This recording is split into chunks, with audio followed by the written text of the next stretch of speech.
एक कहावत है कि जो होता है वह अच्छे के लिए होता है, अथवा जो होगा वह अच्छे के लिए होगा। मैं इससे तनिक असहमत हूं। मेरी नज़र में हमारे साथ वह होता है जो उचित होता है। उसकी वजह यह है कि प्रकृति अथवा जगत नियंता को इससे कोई प्रयोजन नहीं है कि हमारा अच्छा हो रहा है या बुरा। प्रकृति तो वही करती है जो हमारे कर्मों व प्रारब्ध के अनुसार उचित होता है। अच्छा या बुरा तो हमारा दृष्टिकोण है। जो हमारे अनुकूल होता है उसे हम अच्छा मानते हैं और जो प्रतिकूल होता है उसे बुरा मानते हैं। वस्तुतः प्रकृति निरपेक्ष भाव से काम करती है। जैसे सूरज की रोशनी अमीर पर भी उतनी ही गिरती है जितनी कि गरीब पर, सज्जन पर भी उतनी ही जितनी दुष्ट पर। इसी प्रकार बारिश न तो महल देखती है और न झोंपड़ी, वह तो सब पर समान रूप से गिरती है। मुझे ऐसा प्रतीत होता है कि जिन भी विद्वानों ने उपर्युक्त कहावत कही है उसके पीछे हमें सकारात्मकता बनाए रखने का प्रयोजन है। अगर बुरा भी हो रहा है तो जो कि उचित ही होता है, उसमें अच्छाई पर ही नजर रखने की प्रेरणा है। यह सही भी है कि अच्छाई व बुराई का जोड़ा है। जो अच्छा है उसमें कुछ बुरा भी होता है और जो बुरा है उसमें भी कुछ अच्छा होता है।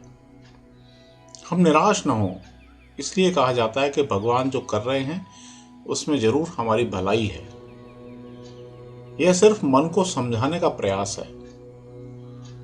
आपने यह उक्ति सुनी होगी, जाही विधि राखे राम ताही विधि रहिए। अर्थात प्रकृति जो कर रही है उसमें राजी रहें, वही हमारी नियति है, क्योंकि उसके अतिरिक्त हमारे पास कोई चारा भी नहीं है। बेहतर तो यह है कि हम उसे हमारे लिए उचित मानकर स्वीकार कर लें। इसी कड़ी में यह बात जोड़ देता हूं, वो यह है कि यह बात भी गलत है कि भगवान कृपा के सागर हैं, दयालु हैं। वे तो कर्म के अनुसार फल देते हैं। यदि बुरे कर्म करेंगे तो बुरा फल देंगे, और अगर हम कर्म अच्छे करते हैं तो वह उसके अनुरूप अच्छा फल देने को प्रतिबद्ध है। दयालु तो तब मानते जबकि हम कर्म तो बुरे करें और भगवान की कृपा से फल अच्छा मिले। ऐसे में कर्म का सिद्धांत झूठा हो जाता है। पुनः दोहराता हूं कि परम सत्ता निरपेक्ष है। दया व क्रोध को वहां कोई स्थान नहीं है। हाँ, इतना जरूर है कि चूंकि हमें कर्म करने की स्वतंत्रता मिली हुई है, इस कारण हम अच्छे कर्म करके बुरे कर्मों के प्रभाव को कम कर सकते हैं। मेरे ख्याल में एक बात और भी है, सही या गलत पता नहीं।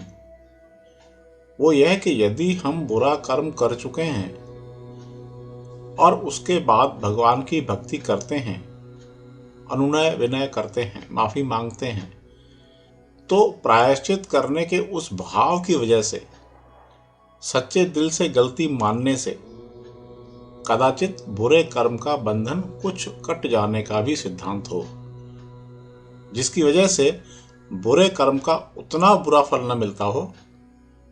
इस कारण भगवान को दयालु बताया जाता हो। कुल जमा बात यह है कि यदि हम भला चाहते हैं तो अच्छे कर्म करें। बुरे कर्म करके ऐसी नौबत ही क्यों लाएं कि माफी की अर्जी लगानी पड़े।